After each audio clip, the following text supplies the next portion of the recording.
હવે સાઉન્ડ સિસ્ટમની અંદર જે આ વોટ લખેલા હોય, આ 50 વોટનું સ્પીકર છે, પછી આ 200 વોટનું સ્પીકર છે. આ વોટ આજે આપણે સમજવાના છે કે સ્પીકરમાં વોટ એટલે શું થાય.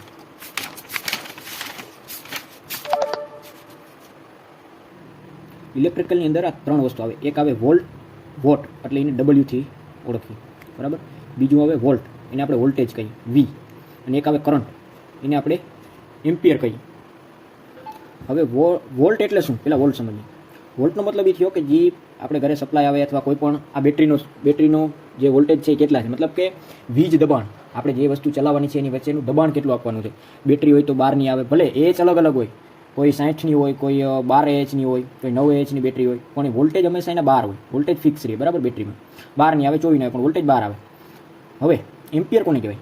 એમ્પિયર ક્યારે તમે મેઝર કરી શકો કે જ્યારે તમે કોઈ વસ્તુ લગાવો ને એના ઉપર, મતલબ કે કાંઈ વસ્તુ ચાલુ કરો, મોટર કે પછી લાઇટ કે કોઈ પણ વસ્તુ ચાલુ કરો, એને સિરીઝમાં મીટર રાખી અને કરંટ માપી શકો ને એને એમ્પિયરમાં મપાય. આ વોટ વસ્તુ છે ને એ આ વોલ્ટેજ અને આ એમ્પિયર એ બેયનું મિશ્રણ, મતલબ કે એ બેયની વેલ્યુ ઉપરથી આપણે વોટ નક્કી કરી શકીએ. વોટ, આ બેયની વેલ્યુ ઉપરથી જ વોટ નક્કી થાય. હવે આ વોલ્ટેજ વધારા ઘટાડવાથી વોટ કરંટમાં ફરક પડે, અને કરંટ વધઘટ થાય, કરંટ ત્યારે જ વધઘટ થાય જ્યારે વોલ્ટેજમાં ફેરફાર આવે. આપણે લોડ તો ફિક્સ કરી દીધો, કે સમજી લો કે આપણે 100 વોટનું અથવા તો 50 વોટનું આપણું આ સ્પીકર કે કોઈ લાઇટ છે એ 50 વોટની, વોટ 50 જ છે, બરાબર. હવે એને તમે 12 વોલ્ટ ઉપર હલાવો છો કે 24 વોલ્ટ ઉપર ચલાવો છો, XYZ કોઈ પણ વોલ્ટેજ ઉપર ચલાવો, વોલ્ટેજ કેટલા આપો છો ને એના ઉપરથી એનો કરંટ નક્કી થાય. પણ તમે કેલ્ક્યુલેશન કરશો ને એટલે છેલ્લે સરવાળો 100 જ આવશે. હવે એનું કેલ્ક્યુલેશન કેમ કરવાનું એ આપણે સમજીએ. આપણે અત્યારે બેટરી દ્વારા સમજીએ કે આ એક આપણી બેટરી છે. બેટરીને આપણે વોલ્ટેજ માપીએ છીએ તો વોલ્ટેજ આવશે, આ બે પ્રોબાઈન રેખા. હવે મીટરની અંદર મીટરમાં 12.70 વોલ્ટ બતાવે છે. આપણે વોલ્ટ લખી લઈએ. આપણે વોલ્ટ લખી લીધા, 12.70 વોલ્ટ. હવે એના ઉપર આપણે આ લાઇટ ચાલુ કરશું. આ લાઇટ ચાલુ કરશું અને લાઇટના એમ્પિયર મેઝર કરશું કે આના એમ્પિયર કેટલા છે. હવે એમ્પિયર મેઝર કરવા માટે અહીંયા સિરીઝમાં મીટર લગાડવું પડે બેટરી વચ્ચે અને અહીંયા. હવે આપણે એકવાર લગાડી અને જોઈ લઈએ. હવે આપણે આ લાઇટ ચાલુ કરવા માટે એનો માઇનસના શેડાને આપણે અહીં ફિક્સ કરી દીધો એક ચીપિયા વડે. માઇનસનો શેડો ફિક્સ કરી દીધો અને મલ્ટીમીટરના આ બે પ્રોબ છે એને વચ્ચે સિરીઝમાં લગાવશું, એક અહીંયા અને બીજો હવે બેટરીના પ્લસ આરે. હવે જે રીડિંગ આવશે એ આપણા એમ્પિયર છે. આ લાઇટ ચાલુ થઈ ગઈ અને રીડિંગ બતાવો તો રીડિંગ કેટલું આવે છે? 0.56. ઓકે. હવે આપણે બેટરીના વોલ્ટેજ માપ્યા તો વોલ્ટેજ કેટલા આવે? 12.70. હવે એના ઉપર આપણે આ લાઇટ ચાલુ કરી તો આ લાઇટે કરંટ કેટલો લીધો તો કે 0.56 એમ્પિયર જેટલો કરંટ લીધો. તો હવે વોલ્ટેજ મળી ગયા અને એમ્પિયર. વોટ મીટર આવે અલગથી, પણ કેલ્ક્યુલેશન કરીને તમને વોલ્ટેજ અને એમ્પિયર મળી જાય તો તમને વોટ મળી જાય. હવે વોલ્ટેજ ગુણ્યા કરંટ એટલે કે એમ્પિયર, એનો જે જવાબ આવશે એ આવશે વોટ. હવે આપણે ગણતરી કરીએ. આપણા વોલ્ટેજ કેટલા છે? 12.70.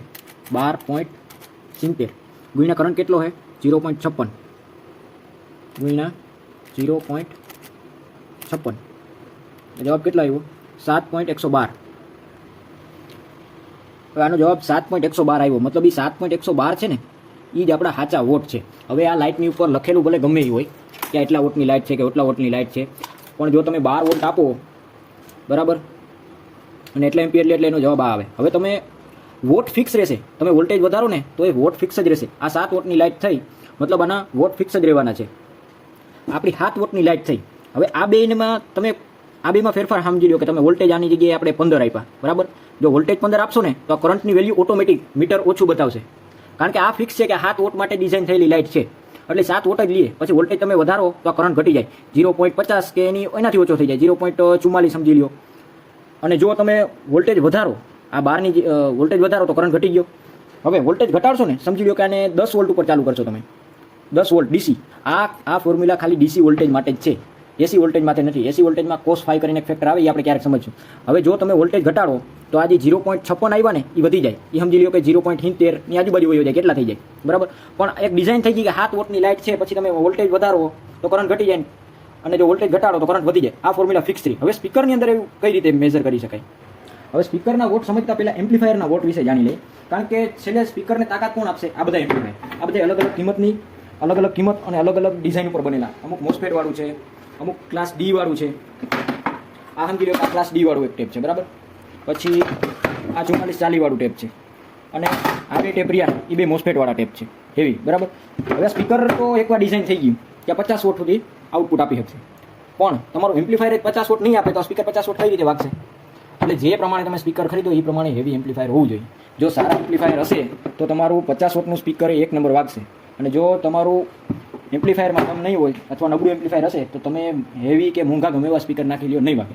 કારણ કે એમ્પ્લીફાયરની અંદર તાકાત મેન એમ્પ્લીફાયર કરે અને એમ્પ્લીફાયર જ સ્પીકરને તાકાત કરાવડાવે. તો સાઉન્ડ સિસ્ટમની અંદર સારું એમ્પ્લીફાયર અને સારા સ્પીકરનું કોમ્બિનેશન થાય ત્યારે જ સિસ્ટમ સારી વાગે. અને બીજી વસ્તુ એક ઓહમ્સ છે, એ આપણે ક્યારેક સમજશું બીજા વિડીયોમાં. હવે સાઉન્ડ સિસ્ટમમાં આ વસ્તુ આપણે વોટ વિશે ખબર પડી ગઈ. જો સારું એમ્પ્લીફાયર હોય તો જ સારા સ્પીકર નાખવાના, અથવા તો સ્પીકર અને એમ્પ્લીફાયર બે મેચ થાય એવી ડિઝાઇન એવી સાઉન્ડ સિસ્ટમ લેવાની.